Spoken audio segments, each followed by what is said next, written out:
ദൈവനാമത്തിന് മഹത്വം. കേട്ട ചിന്തയോടുകൂടി ചേർന്ന് ഒരു വാക്യം വായിക്കാൻ ആഗ്രഹിക്കുന്നു. മാർക്കോസിന്റെ സുവിശേഷം 14 അധ്യായം അതിന്റെ 35 വാക്യം. Mark chapter 14 verses 35.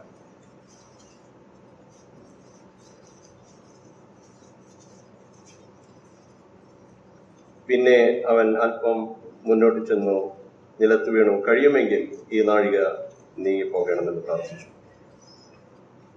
മനുഷ്യപുത്രൻ പാപികളുടെ കയ്യിൽ ഏൽപ്പിക്കപ്പെടുന്നതിന്റെ തൊട്ടു മുമ്പുള്ള അല്പം ചില നാഴികൾക്ക് മുമ്പാണ് ഈ സംഭവം നടക്കുന്നതെന്ന് മനസ്സിലാക്കുന്നത്. നമുക്കറിയാം, കർത്താവായ യേശു ക്രിസ്തു പലപ്പോഴും താൻ പ്രാർത്ഥിക്കുവാൻ ചെല്ലാറുള്ള ഒരു തോട്ടമാണ് ഗെത്സമനെ. അതും അവന്റെ ശത്രുക്കൾക്ക് അറിയാമായിരുന്നു. എങ്കിലും ഈ സമയത്ത് ഒരു പ്രത്യേക രീതിയിൽ കർത്താവ് അവിടെ കഴിയുമെങ്കിൽ ഈ പാനപാത്രം, അതിന്റെ താഴെ വാക്യം പറയുന്നുണ്ട്, അപ്പൊ പിതാവേ നിനക്കത് കഴിയും എന്ന് പറയുന്നത്. കാരണം ഒരു മനുഷ്യന്റെ അവസ്ഥ അപ്പോൾ നാം മനസ്സിലാക്കുകയാണ്. ഒരു അപകടത്തിൽപ്പെട്ട എന്റെ ഉള്ള മരണവേദന പോലെ ആയിത്തീർന്നു എന്നാണ് പറയുന്നത്. ഒരു അപകടത്തിൽപ്പെട്ട അല്ലെങ്കിൽ മരിക്കുവാൻ ഉള്ള അല്ലെങ്കിൽ താൻ മരിക്കാൻ പോകുന്നു എന്നുള്ള അവന്റെ അവസാന ആ വാക്കുകൾ ഒരു മനുഷ്യൻ സാധാരണ പറയുമായി. കർത്താവ് ഒരു മനുഷ്യനായിരുന്നു. കർത്താവ് നാം ഈ ലോകത്തിൽ അവൻ മനുഷ്യപുത്രനായി അവതരിച്ചപ്പോൾ എല്ലാ വികാരങ്ങളും, ഒരു മനുഷ്യൻ്റെതായ എല്ലാ വികാരങ്ങളും വേദനയും എല്ലാം കർത്താവിനുണ്ടായിരുന്നു.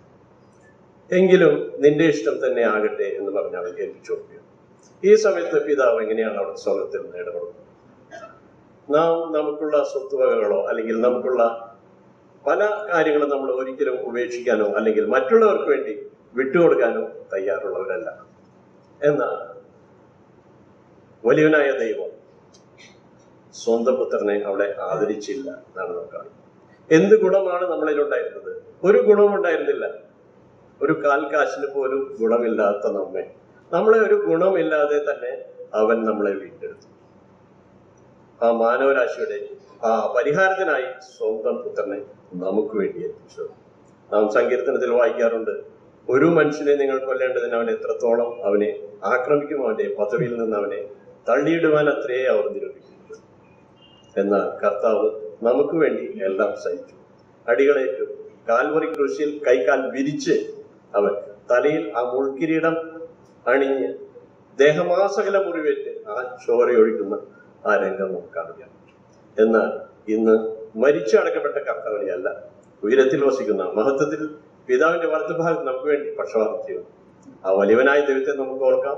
പിതാവ് നമ്മളെ ഓർത്തതുപോലെ ആ സ്നേഹത്തെ ഓർത്ത് ഇന്ന് അവന്റെ മുമ്പിൽ നാം കൊണ്ടുവന്ന എല്ലാ സ്തുതി സ്തോത്രയാകും നമുക്ക് സ്തോത്രയാഗമായി സമർപ്പിക്കാം.